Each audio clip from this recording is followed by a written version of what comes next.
Hey guys, it's Travis Legletter, Extension Weed Scientist at the University of Kentucky. And what I want to talk to you guys about today is residual herbicides or pre-emerge herbicides in wheat. So not looking at corn or soybean, but actually wheat. And specifically what I want to look at, because it shows really well this time of year, is annual ryegrass. So you can see the panicles, the seed heads there. It is flowering at this point in time.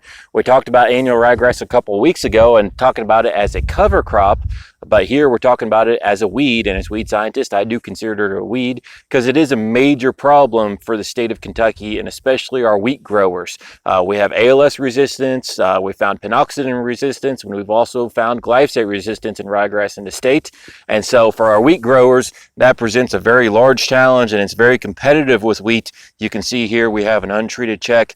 You can see all the ryegrass in there. I know it's green on green, but looking for the wheat rows, you can see some behind here, but as you get into this untreated check, with all that ryegrass infestation, you can't make out what's ryegrass and what's wheat because of that heavy infestation. Now, where we can help ourselves pretty tremendously is by using a residual herbicide, and that's what we have right over here.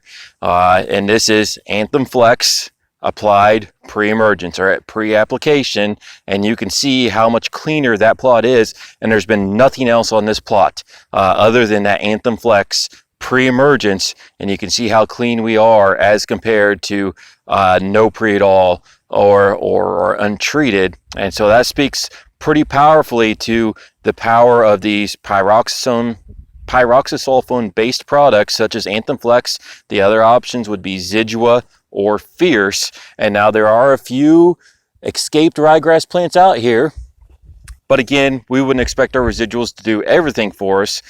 We would expect to have to come back and clean this up. But really what I'm trying to show you here today is just how effective these residuals can be against ryegrass. So with a residual, without a residual. So if you're dealing with ryegrass, you got to have residuals out there. That's the best way to control it.